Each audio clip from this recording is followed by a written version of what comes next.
excited to be back with Gwen. Gwen was scheduled to be our Bend History Pub back in April before the world went crazy and COVID came. And so we're really happy that Gwen could come back and be our first virtual history pub. A little bit about Gwen. Gwen Trice is a videographer who contributed key oral history interviews and photographs and transcripts and all the great information for a wonderful OPB piece called The Logger's Daughter. Prior to Gwen's efforts, there was no real record available of the individuals who lived and logged in Maxville in the northeast corner of Oregon. Some of Gwen's achievements: she writes for the Oregon Encyclopedia, she works with blackpast.org, Preservation Magazine, the Forum Quarterly, with National Trust for Historic Preservation, the Oregon Historical Quarterly. She's just great and has even won awards, Oregon Women of Achievement Award in 2015, and she is a nationally certified interpretive guide. And she currently serves as the executive director for the Maxville Heritage Interpretive Center. Gwen has a fantastic story to share with everybody tonight, and I am so happy to introduce her to you now through our virtual history pub. Take it away, Gwen.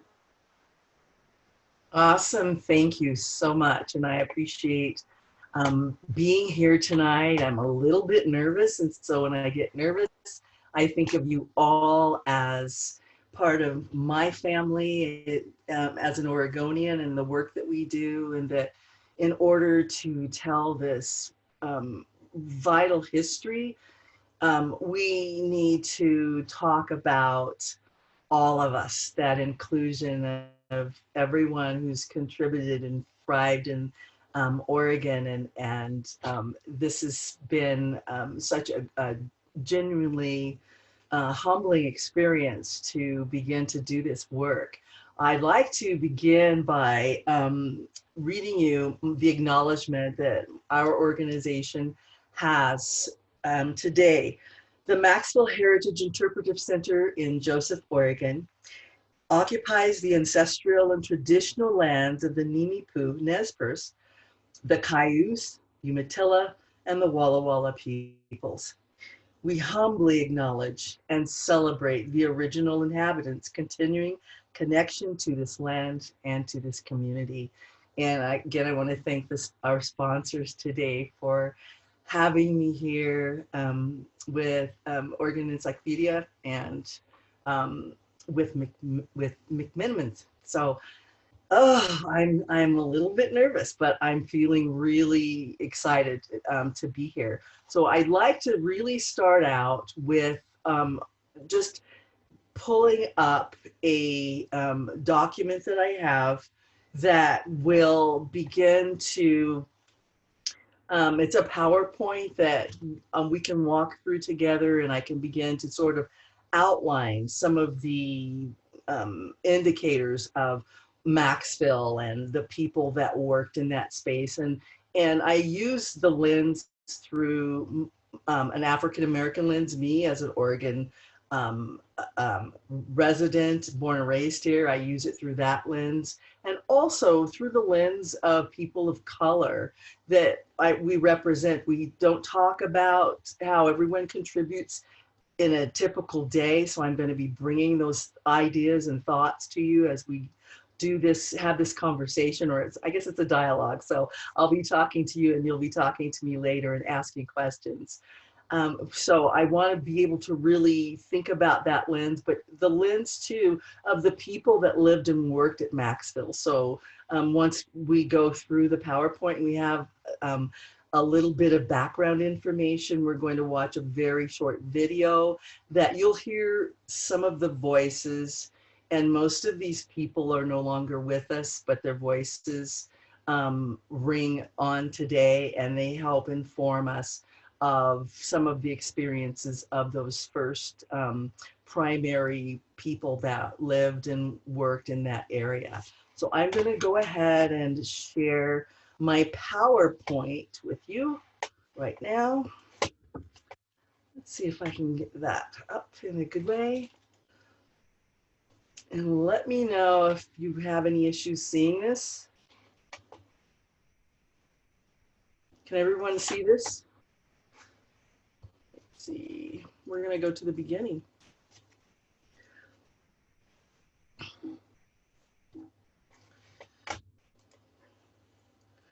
So this is where we're located here in Wallowa County. We're in the very northeast tip of the state. And that there's only about just over 7,000 people that reside in this area. And this is over the size of Rhode Island and more. So I'd say Rhode Island and a half, and you might have to correct me on that, but it's a huge landmass with lots of ranching, farming, forestry lands here. So I want to talk a little bit about the Constitution for the United States at that time. We had in our Constitution the right of citizens to vote shall not be denied or abridged by the United States or by any state on account of race, color, or previous condition of servitude. That's our United States Constitution in Section 1. In Section 2, it states the Congress shall have power to enforce this article by appropriate legislation. Oregon's Constitution reads this, in part, no free Negro or mulatto, not residing in the state at the time of the adoption of this Constitution shall come, reside, or be within the state, or hold any real estate, or make any contracts, or maintain any suit therein. And the Legislative Assembly shall provide by penal laws for the removal by public officers of all such Negroes and mulattoes, and for their effectual exclusion from the state, and for the punishment of persons who shall bring them into the state or employ or harbor them.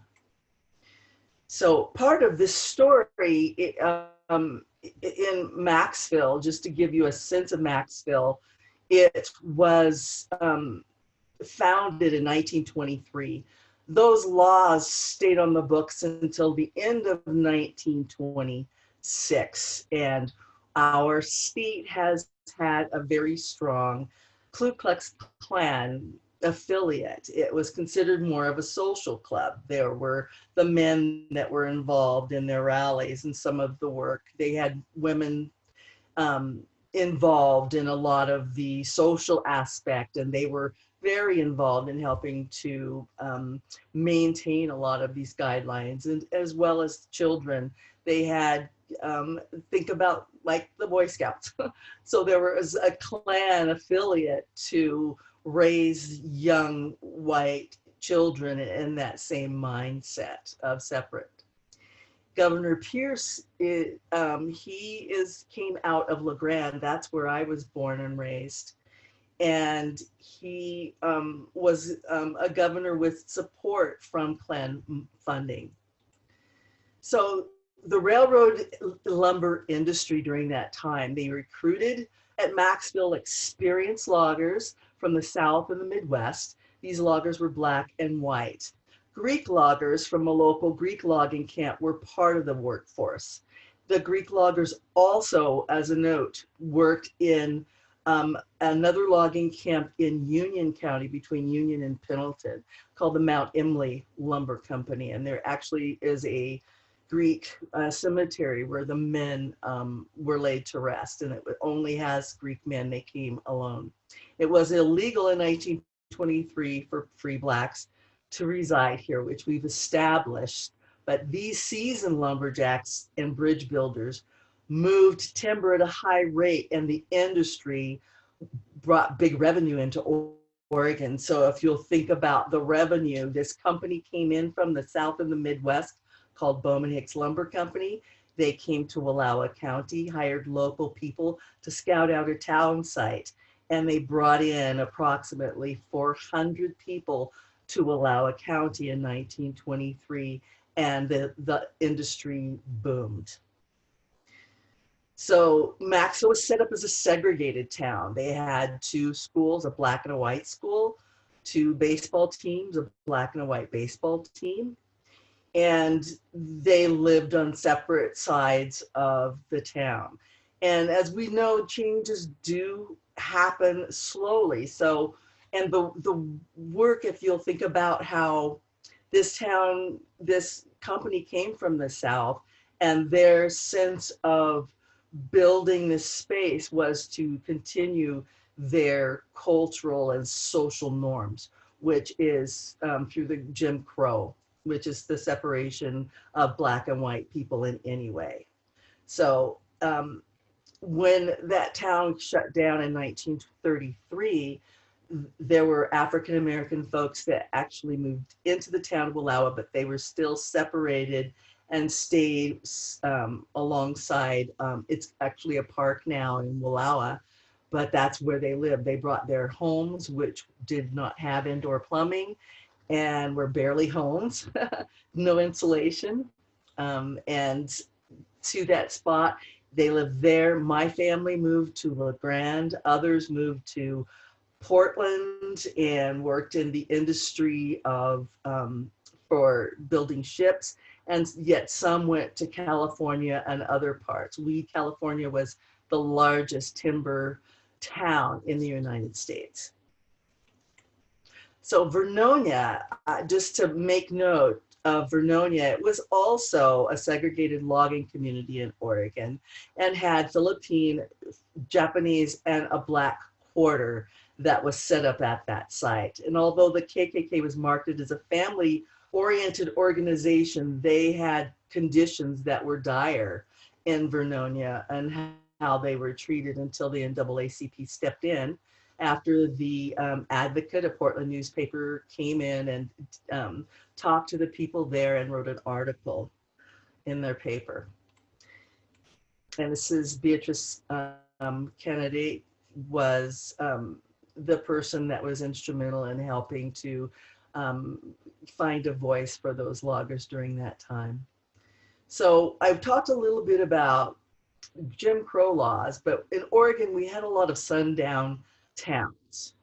So there's the author James Lowen from talks a lot when he wrote this book about what sundown towns are. So from Maine to California, thousands of communities kept out African Americans or sometimes Chinese, Jewish, Native people by force, law, or custom. These communities are sometimes called sundown towns because of them posting signs in their city reading "N-word, don't let the sun go down on you in our town," or whatever that looks like. And so Oregon had many, many sundown towns, and Eastern Oregon was not different in that way. And so during the time when they first came here, it was really important that they stayed close to the town of Maxville, and any commerce or work that they did was completed before that time.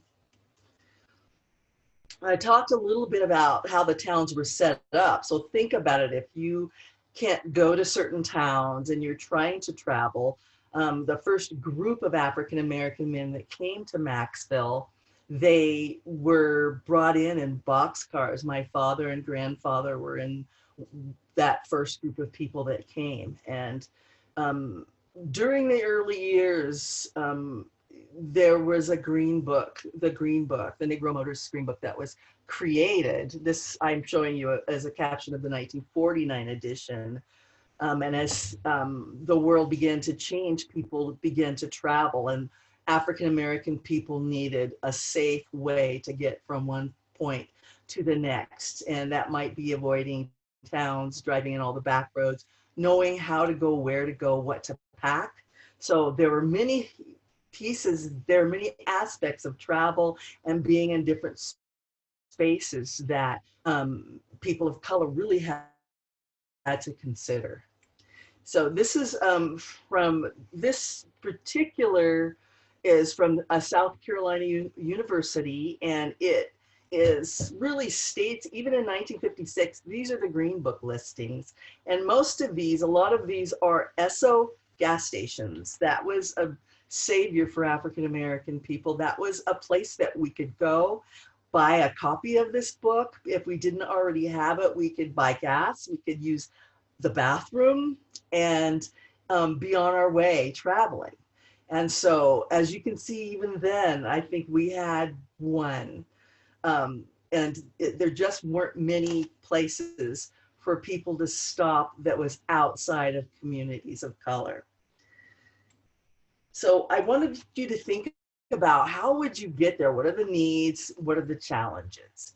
So you have to, if you're only going to get gas every once in a while, you have to carry with you extra gas cans. You have to pack extra foods, medicines. You need to, if you have children, maybe diapers. There's tools, oil. Also, this was before REI, so you had to plan to sleep outdoors or in your vehicle, and people's barns. So there were many different things that you needed to plan for. You definitely wanted to have your green book and a map.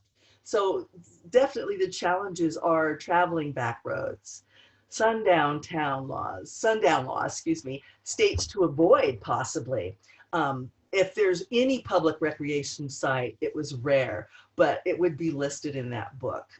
If you had a breakdown, flat tires, repairs, illnesses on the road, that book provided these travelers with opportunities to get service and get to their destination safely. And of course, there was limited access to medical care because a lot of doctors would not treat African American people. And so it was really very critical to have a conduit across the United States as people traveled.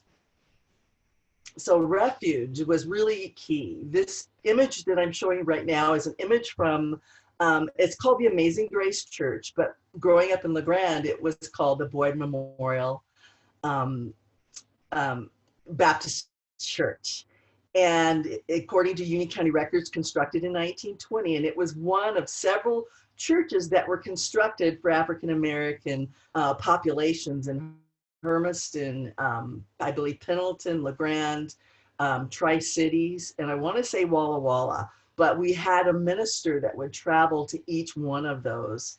And the deacons that we had in that church, Esther Wilfong, Julius Coleman, there were many people that were part of that. Not knowing that growing up, I found out later on that they were all brought in through the logging industry, and they had been longtime loggers, and they brought their families here and lived in the space. Now, just down the street from that, there was a couple, the Lowe's, that moved to La Grande from Vanport before it flooded, and they lived out the rest of their life there, and they started a church in La Grande. So we're finding that there's conduits of travel between people in those places.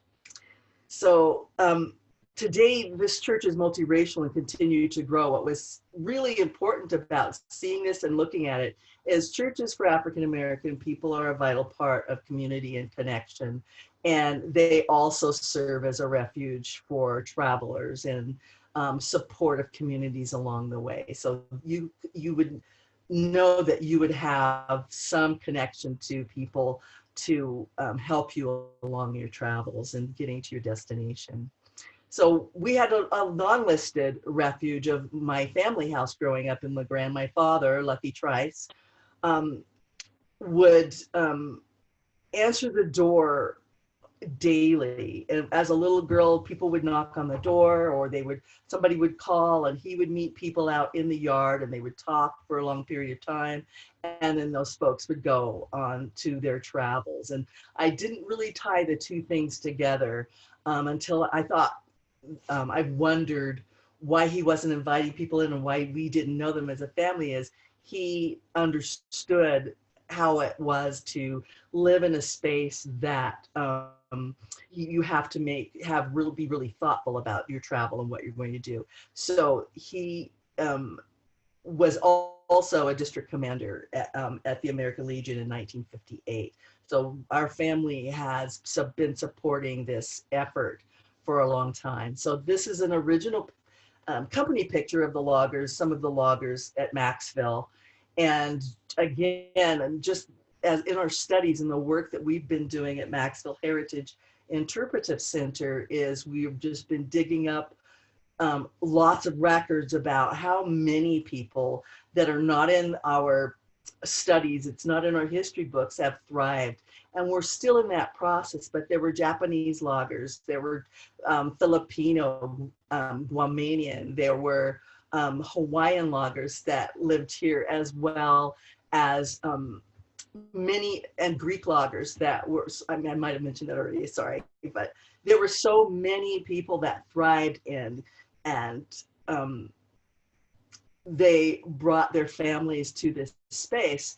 And we are now beginning to really have those conversations and working toward having more opportunities to share our stories together with you as we talk about this vital history. So this is just a little bit of the cabin that's there.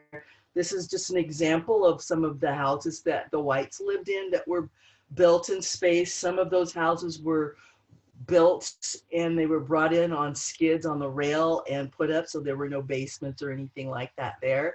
This is an image of the African American side of Maxville. If you'll look, they had makeshift boxcars that sometimes they were hooked up and taken out, according to one of my interviews that I'd done, and they might be out for a period of time and they bring them back. But if you'll look at the tall building at the right side of the image, that was the African American schoolhouse. And then if you'll look in the foreground, you'll see that they raised pigs there to supplement their food. So these are some of the folks that were there. Ray Puckett contacted me. He was 96 when he called, from California. He is the young boy up front. And he talked about coming from Arkansas with his family. They waited downtown Wallalawa till their house was built, and they moved up to Maxville. So this is their Maxville house. And as you can see, these houses aren't insulated. We're looking at 5.5 feet of snow, 20 to 25 below zero, long winters. And they had newspapers or whatever they can get to fill those cracks, to stay warm. And this is our first image that we started our organization with. This was given to me. The original was of the students and the teacher at that time. And it's just been so exciting to be able to begin to go back and talk to some of them. And again, most of these people have passed on, and we were really fortunate to start this work when we did, to be able to get some of the voices. And this is just an example. Maxville was not just a logging town, it was a railroad logging town.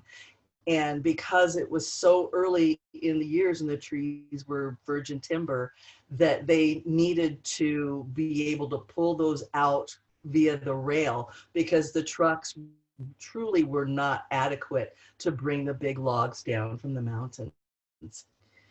And horse logging to Maxville had about 17 field horses there that helped to drag the logs. And typically a good time of year, which you wouldn't think you'd want to be out there, is in the wintertime. It's easier to drag that big timber over the top of frozen land rather than to drag it through something that's not solid and frozen. And here's what they do, and when they get them all done, is they deck them and get them prepared to be taken down the mountain. I love this picture because it really depicts, this is from a collection that we got from one of our supporters. His family members are in there, and his grandmother is in here, and I believe his mother's in this picture. But it really gets a sense that even though this town was segregated, they not only had a Southern black and white, they also had people that were homesteaders, people that came here in different methodology. They came here in wagons, and part of that were homestead families that came, and they didn't necessarily support the same social norm of Jim Crow laws. And so kids, if they're not taught these things, will become friends and could and develop in really dynamic and diverse ways. And that is such, to me, this is one of my favorite images. It's very endearing. And here's the original picture that we pulled. I've actually had it scooted in a little bit so you can see the cars parked along in the background and people sitting and watching. And this was one of their games. So keep in mind, they had a black and a white team, but when they played other teams in the region, then they played them together and built their own team that would win. And I like the idea of that. I know that Bowman Hicks Lumber Company actually had their own baseball club. And I'm wondering, because I don't have, we're still digging in information on those clubs that were bought. This was brought into these industries. Baseball was the American pastime and was very popular for everyone. And so this was really a way for the men to come and work together and to have some type of camaraderie, as well as building an alliance with each other. So this image is one that we had at Maxville several years ago. Kathleen Cappy was Senator Wyden's office, and one of the professors that no longer lives in Oregon talked a little bit about the work that we do and some of the background. But it's one of the things that we feel are so important is to have an annual gathering that celebrates all of us in the same space. And right now we have it in June, but this is one of the things that we love to do. We're working really closely with the site at Maxville for ownership of that site, ultimately with the landowners. And the goal is outdoor school, archaeology of the site. The original dump site is still there, and there's other key places that people lived, privy, that kind of thing, that we are working with the local university in La Grande EOU and students around the region to come and talk and learn. And it gives an opportunity for people to be on the ground in a safe, brave space. Often we have logging demonstrations. We love games, so we do like to make up logging games based on the activities that were done when lumberjacks were lumberjacks and they threw their axes at trees before they'd get to them. And so we've got axe throwing, we've got crosscut sawing, we've got other just fun things to bring community together in the effort for all of us to know more, to walk away with a bigger, a more really stronger appreciation of those pioneers that came before us. So this is our website here that we have, and so you're welcome to go there at your leisure and find out more about, let's see, I'm gonna stop sharing, find out more about what Maxville is doing in that way. We also have a link at the end of the broadcast today that you can go to, that you can look at our timber culture exhibit that travels around the state, and it will be coming to different places. Often when we do travel, we come and do a presentation. We have other opportunities available to connect with kids in different towns around the state. So we're really looking forward to a time when it's a safe space for all of us to come and get to talk to one another again. So I will just leave that component here because there's going to be a little video afterward, and I want to just really open it up for questions after we watch the video.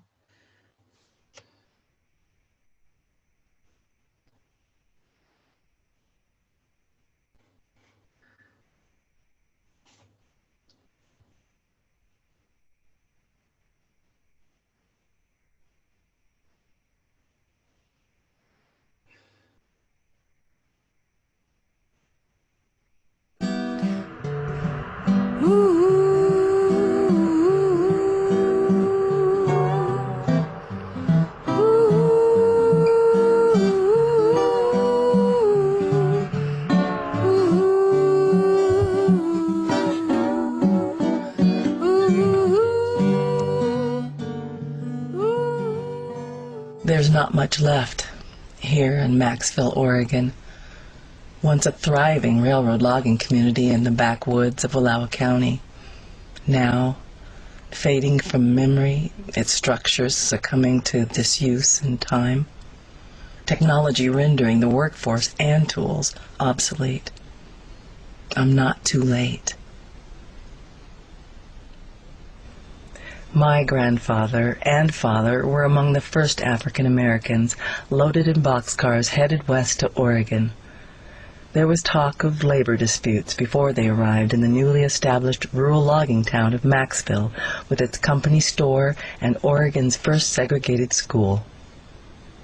The introduction of Southern tradition, neighboring homesteaders from West Virginia, and the Greek camp provided some of the multinational population living and working to bring up their families in the timber and railroad logging industry across the rural landscape. Nicknamed Lucky, my father was in his mid-20s when he got to Maxville. Growing up in a logging camp in Arkansas, he was no stranger to logging. The 5 to 6 feet of snow, 20 to 30 degrees below zero, would be new to him. He never told us kids about his experience. Bertie Prince's vivid memories would reveal what I could only imagine. Yeah, the colored people had lower Maxville, towards the railroad tracks and the lower part down there, and the ponds and all. Okay. All that part, that was colored people town. Okay. But we was all just as black as they were, and they was as white as we were. We never, our people was taught to never mistreat nobody. Looking back, Ada Masopoulos gives her account. My husband made 50 cents an hour. He was the foreman, and the men made 38.5 cents an hour.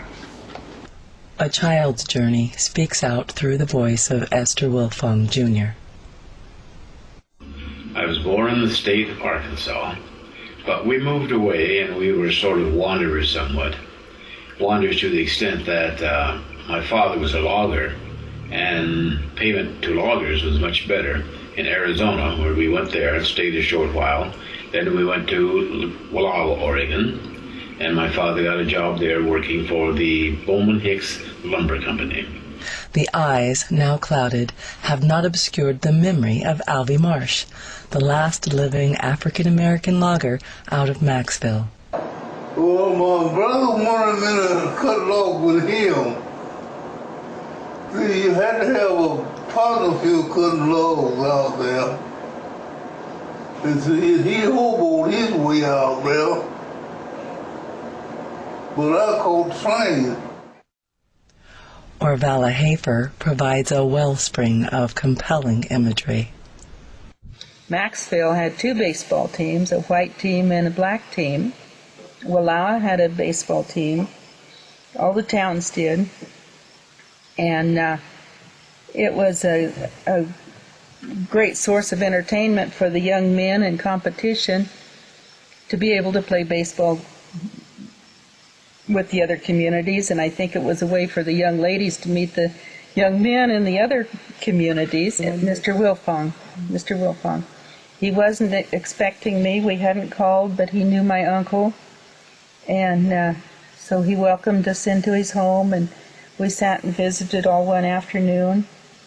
And he was a very gracious man. He had been a sawyer at Maxville, had lived there and been a sawyer, and so he told us about his life. And one of the questions I asked him was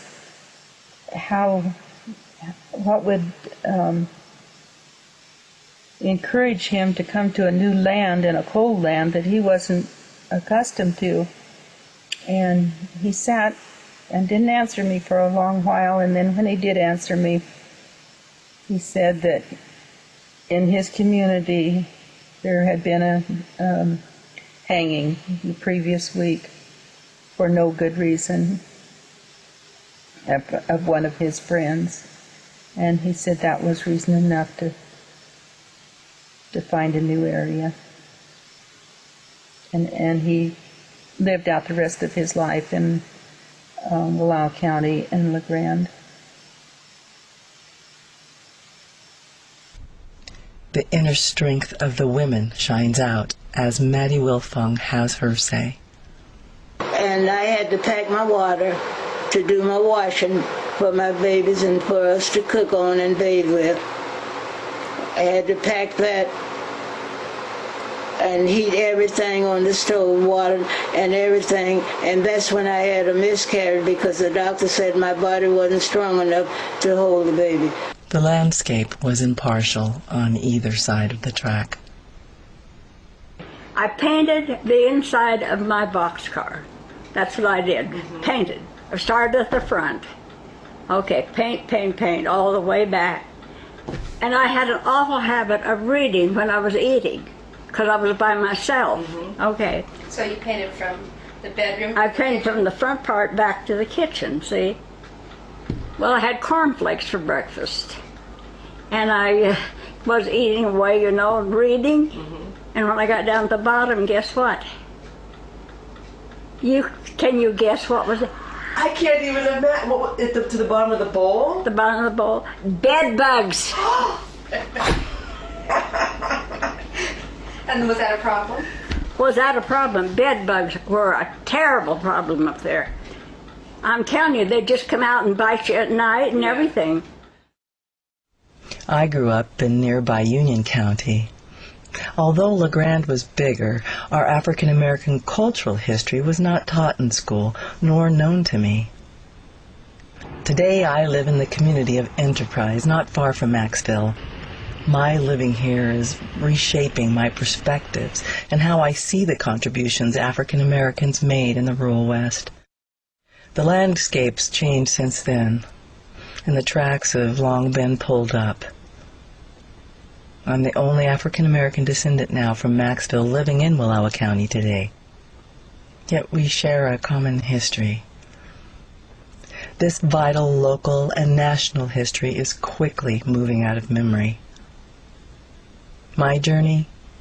To listen, to preserve, and to share the knowledge from their experiences. My motives? Well, it wasn't something I planned in the beginning. It grows on you.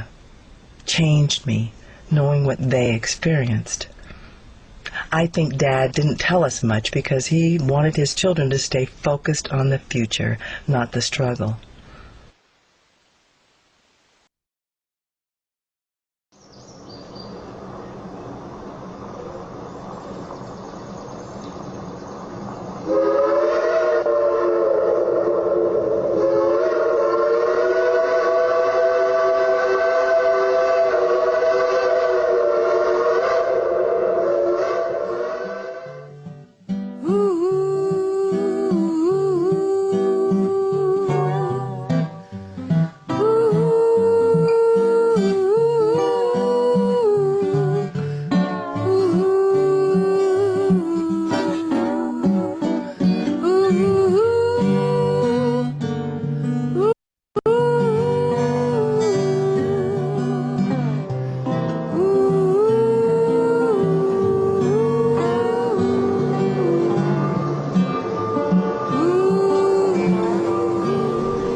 They built a sense of community and thrived.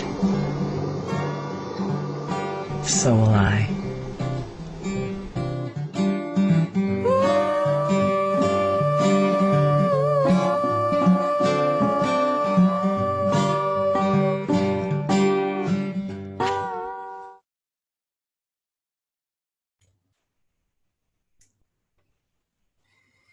Thank you. That was really wonderful to see that one again. I love those people. It's interesting that when you do this work and you begin to connect to the people that can help fill in the parts of the story that is part of your own that are missing, and hear stories of your family members, of their connections, of how they've helped each other, how they've saved each other's lives, how generations of us that are still connected are helping each other in our daily work, in our daily communication in our community, it becomes an incredibly powerful way to be connected and be rooted in the place where you live.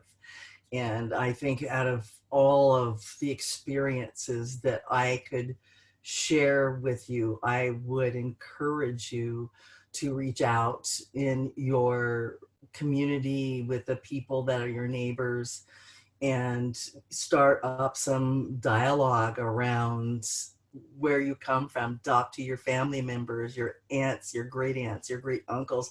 Look through that paperwork. A lot of people don't have value in their history, and they don't sense it the same way that others do. But it would be really a great loss to have them throw it away and you not have access to it too. So I think it's really important to be able to just talk to your family members. You may have a person, a griot, with, you know, a genealogist, someone in your family is the keeper of the images and the history, is to really visit that and make that connection from the oldest in the family to the youngest and create a bridge of conversations. I did not get to talk to my father before he passed. I didn't know about my family history in the industry until 2003. And at that point, my father had been gone years. And in a lot of ways, people would say, well, you're too late, but you're really never too late, because the memory is there, and there are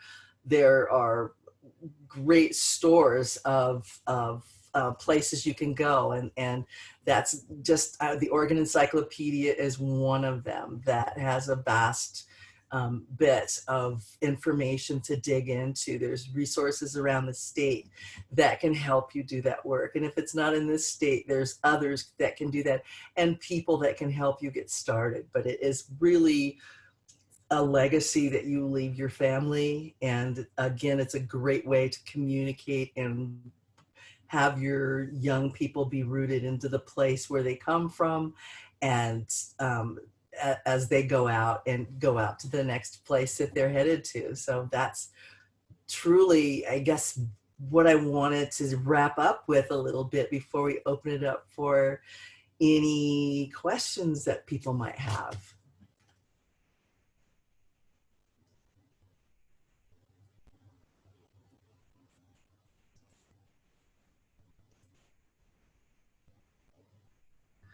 So we have a question here. Let's see. What is Maxville like today? So Maxville is empty. Maxville Heritage Interpretive Center in 2015 took the last building that was constructed from logs that were hand chosen by the company to build their company offices. And so it was 1,600 square feet with a 2-story stone fireplace. And the landowners felt that it was a real, for them, it was a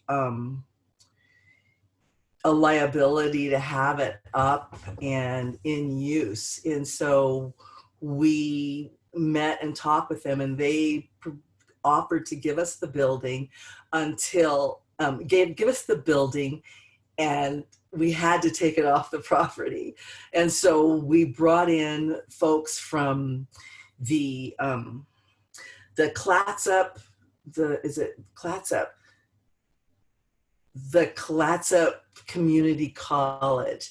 They have this architectural field school that came out with their professors and all their students, and they spent 4 days documenting that building, writing quality drawings for us to use, taking pictures, photos, measurements on every elevation of the building. And once that was done, then we worked with grantors and local folks here, and we had the building dismantled, and each log that was still worthy of being used again, everything was marked and put together, and we had that building deconstructed and set aside. So it's in storage right now, and our goal is, again, as we're talking with the landowners, is to own that site and reconstruct the building exactly where it was located and interpret that space. So that will be our goal, is that will be back. So other than that, there's some remnants, but not very much. During that time, the time that town was abandoned, there were a lot of people that came and used some of the structures, brought them down to allow for sheds, used them for their houses in different ways. And there's a few of them that I can point out today that were from Maxville, but they are part of homes. And so it's, there's just not much going on. So let me finish the other part of that. Let's see. So how many people live there? We're about 400. And again, the records we're still in that research mode. The records that we pulled from the Oregon archives are from 1930s. And so we need to work more with the archives in Washington, D.C. for the 1920s, because the Oregon archives burned at that time. And we're not sure how accurate that would be, in part because a lot of these loggers traveled from one town to another. So McNairy, Arizona is a great example of a town that used to be, I believe, in Louisiana. And the town of McNairy, Louisiana picked up not only all of the workers, they picked up all the equipment and the name of the town and moved it to McNairy, Arizona. And it was located actually on an Indian reservation for a period of time. But that town also had Latinx quarter, African-American, Native, and then a white quarter in that space. So it's hard to really get a sense of that. And since the town didn't actually become erected until 1923, we're really not certain if they would be able to capture that in a good way. And so that's part of the detective work that we're doing for trying to get real numbers. We're sensing that the numbers were much higher in the 1920s because it was booming back then. And my grandfather, I know, was tasked to go and recruit more people at different times. And so I've had cousins that worked there, and men and women from my family that lived in that space. Okay, let's see. Great questions. Did many Black citizens of Maxville know about the Oregon exclusion laws before they moved there? And if so, did they feel like moving to Oregon for work was better than where they had come from? So I don't know if they knew. I didn't know about the exclusion laws when I started this project, and I'm finding that a lot of people weren't fully aware of it. I'm sure that the people that brought them in knew about it, and they had arrangements of some way of that that some of the folks, they would, once the industry was done, that the folks would leave too, and that didn't happen in that way. Let's see, I just want to finish.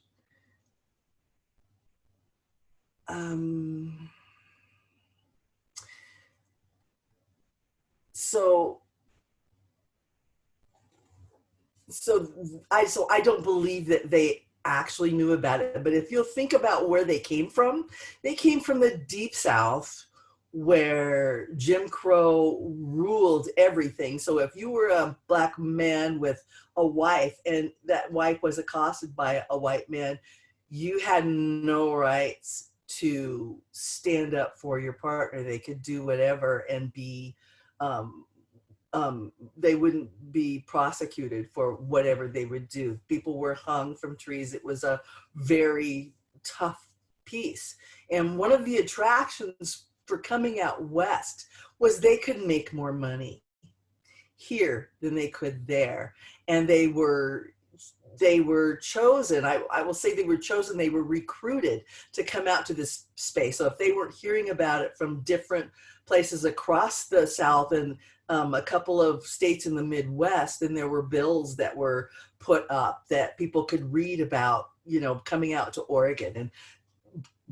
And who was brought out first were the white and the black men were brought out first and established the space, and then the families came later, and then it built in that way. And so they definitely got more, and I think that it could have, that, I mean, this is really speculation on my part, but that it can't be worse. And as you heard one of my interviewees say, that a good friend of this man, Esther Wilfong, was hung from a tree, and he didn't think that it could be any worse than that, it moving to another space. And they were our neighbors growing up, and good friends in my family. So that's a big deal for them. So let's see, a small question. Let's see. Let's see, a small question. I was struck that one gentleman said that his brother hoboed out to Oregon, but he himself took the train. What was the difference? So when the first group of African-American men came out, they were brought in boxcars. And as more and more people came out in the later years, there were opportunities to actually purchase a ticket and get on the Jim Crow car. So of course we couldn't sit together. So in the back of the car, you know, there was a car for Black people only. And so that's what he did. And that gentleman, I went to Dallas, Texas for that interview. He was in a home and passed away shortly after that. But that's the difference there. So my next question, did your research come from descendants or archives? So when I started this work, first of all, I was in deep shock because nobody ever told me that my dad was a logger. I always thought that my family came here to be janitors because that's mostly what I saw them do. My mom was the help, my aunt, my grandmother, but my grandmother had other jobs that she did. She bought a lot of land and put houses on that land and rented those spaces out. My father had multiple businesses. While he worked, he still did some janitor work. He also was very involved in volunteer work all my life as a kid. He was mostly, he hunted and fished to feed the family. There were 7 of us. And so he was head of the Steelheaders and Sportsmen Fishermen Association. Again, he was American Legion. He was in World War II. He went late. So he was almost too old for World War II and too young for World War I, but he did go into World War II. So he brought my mom out after World War II. And because she was 23 years younger and then had 7 of us. And so she had no idea about that life that he lived or anything. And I went to Dr. Quintard Taylor from University of Washington. I lived in Seattle when I found out about it.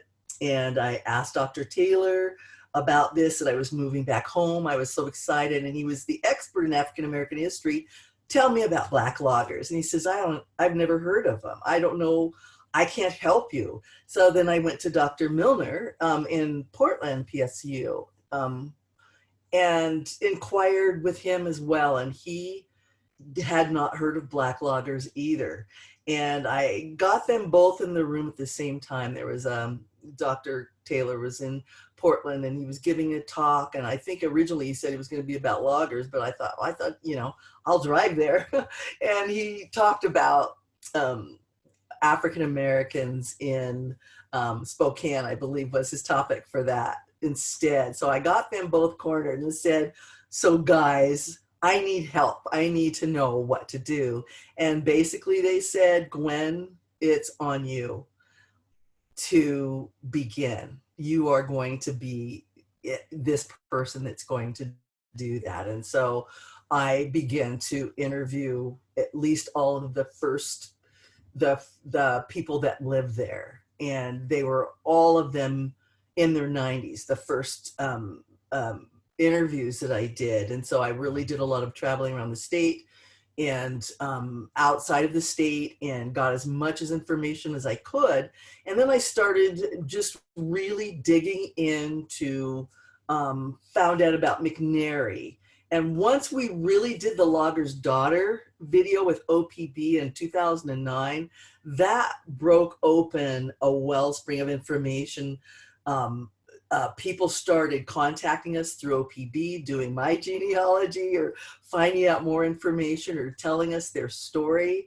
We've had, we did an article in the Preservation magazine for the National Trust, and we've got calls from Indiana of one particular woman whose mom and dad lived there and got married there, and she sent me on a little sideboard that was built by a German worker there that, for their wedding. And so we've got that on display.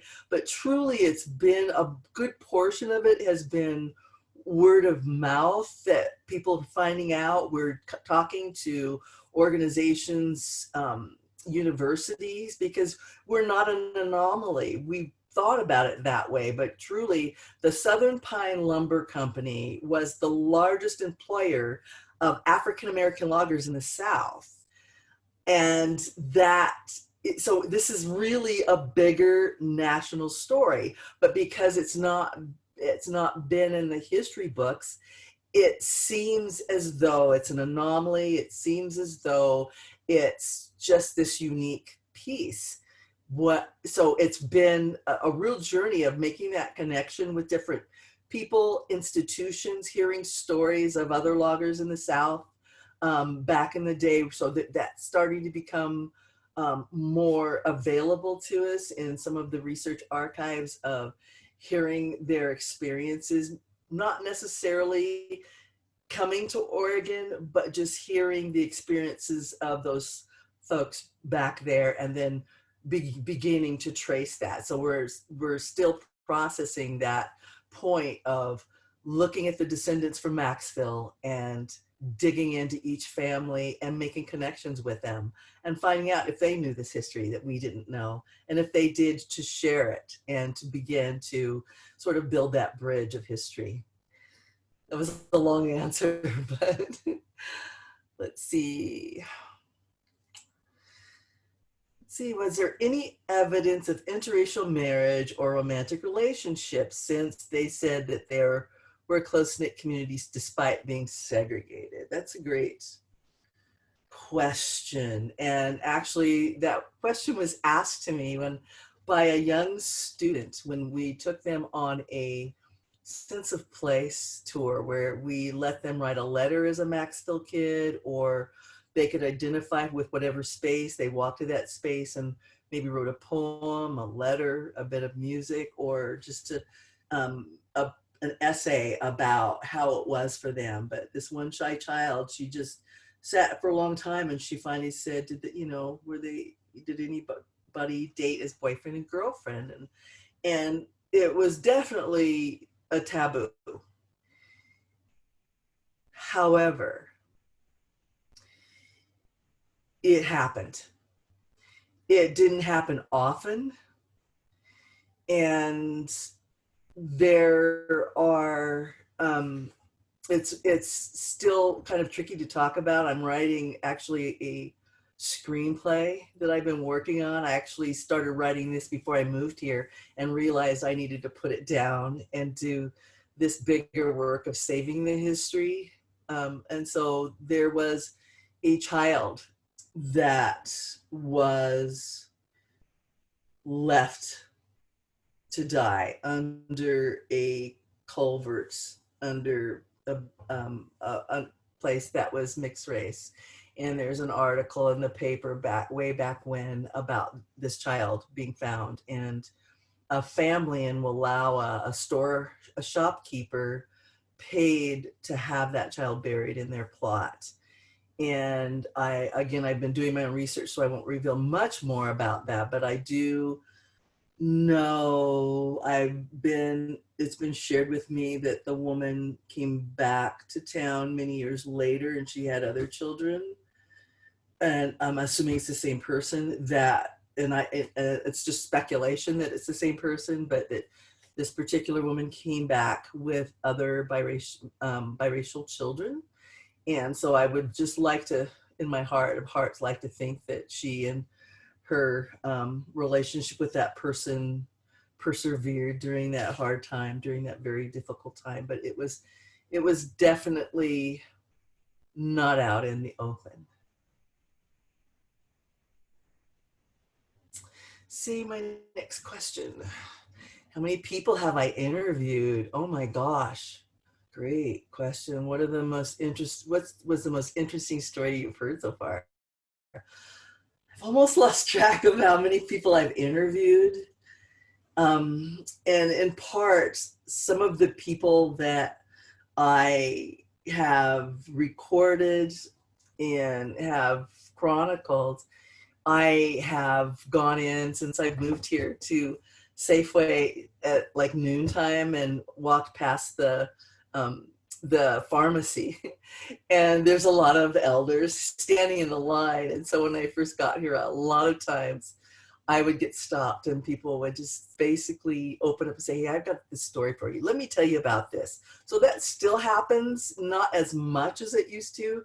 I'm still getting stories from near and far of people who have been impacted by the relationships they forged with the folks, with the Black people at Maxville, and that they are sharing with me today how their lives were impacted. They're sharing some uncomfortable information with me as well regarding, my dad's name was Lafayette Lucky Trice. His license plate said Lucky T on it. And we knew him to be lucky because he didn't drink, but he liked to play poker. He liked to play poker and he'd win a lot of stuff. And so it was Lucky T.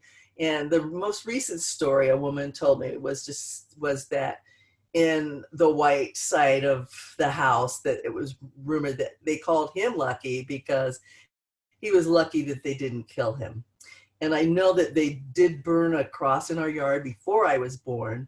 The last cross that, to my knowledge, that's been burned in La Grande was 1968. And that was over a local Black man who was in college at the time that was dating a white woman, and his roommate called me since I started this. Rick Stever, who's a very famous Western writer, he was his roommate, and he recounted looking out the window from their apartment and seeing this cross burn. And so it was pretty impactful, and it's still impactful. So let me see. The most interesting story I've heard so far, I've heard some really great stories. So many. Let's see. I can tell you a story that was published about my father. And I believe there were 3 other men that I believe they were white that were with him. And there was a Black gentleman, I believe his name was Frank, that passed away due to natural causes. It was wintertime, and they were needing to bring his body down to Wallowa, which is about 14 miles away, 15 miles away, and to take back on the train. And so the goal was to get him prepared and take him down. So they, it was going to take many, many hours. And I've heard the story in a couple of different ways. So it's interesting how history, you hear it, and then you hear a different version, and it's similar, but it's really not the same. So the first one is they were taking a horse, and they had sled, and they had this gentleman wrapped up in secured in the back. They piled hot buckets of sand and hot bricks, and then they wrapped themselves in their blankets for the trip down. So this is going to take many, many hours to get down there, and they would check on everything, and they would continue, and they got closer to the lower valley and made another check, and there was no body. And they panicked because they had wrapped this black man, in white sheets, and it was snow everywhere. And Dad recounted being on his hands and knees and looking for this guy all over the place. And they finally found him, hauled him back up, secured him better, and got him to Wallowa to get him on the train. So I've heard the story a different way, and it was from the doctor's son. And the doctor at Maxville, old Doc Gregory, he also delivered me. It said that he's delivered from 2,000 to 3,000 kids in Wallowa County. And he moved to La Grande, and that's where I was born, at St. Joseph Hospital that no longer exists. But he must have been 80. I have to say that just because I'm not a spring chicken.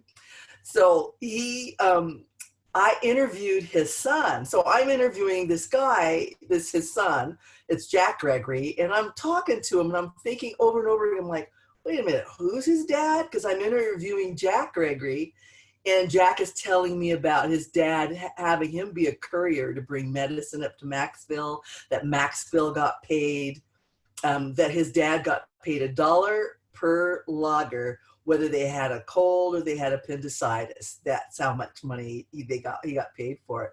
But he said, that's actually, it didn't happen that way. And so how he told it to me, it wasn't a horse and carriage, or it was a vehicle that they put him in the back of. And this guy was so tall that his feet stuck out at the back of it. And as this automobile of some sort, I'm assuming it's a crummy or some kind of vehicle that has a flat in the back, as it's making its way down the hill, that it had gone around the corner in an embankment, and the gentleman that was dead got bumped off and slid out of the back and down a ravine.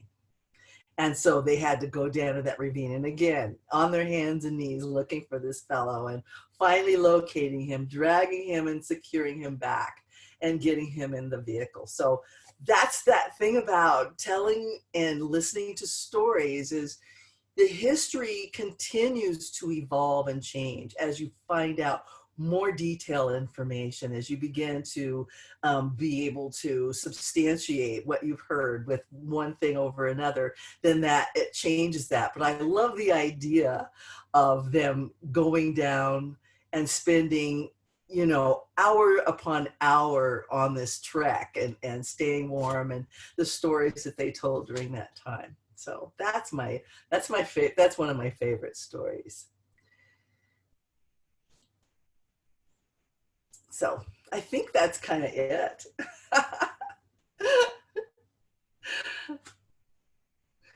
You are amazing, Gwen. I just say yes to every message you had at the end, and I hope that you inspire everyone to go dig around and I'm so grateful to you for getting all of those oral history interviews done and capturing those stories. I mean, it's a great time to be a historian. It's, everybody's doing so much hand wringing and, worrying about it. And actually, I think it's the most exciting time that we could be digging into history. And it's wonderful. And I appreciate so much the work that you do, and you're inspiring. And so, yeah, and your local historical society, we are here for you, to dig in and begin that search. We're here to help you. That means so much. I think that's the message that the rest of us need to hear, is you don't have to be alone in the journey. Right. And it's a fun journey. There's some painful stuff that goes by, and it wrings your heart, and you wonder how they did it. but then there's hilarity that goes by and heartwarming stuff, and it just helps us all be human. So be good historians with us, everyone. I guess we're done. I think we just wrapped up our first virtual history pub. Yay! So if you want to do an in-person history thing and you're in Bend, I will be at McMenamins in the theater on Tuesday, July 21st for History on the Stage. If anyone wants to join me, I will be talking about the flu pandemic of 1918 one more time. So thank you everyone for watching and listening. Thank you, Gwen. Thanks so much.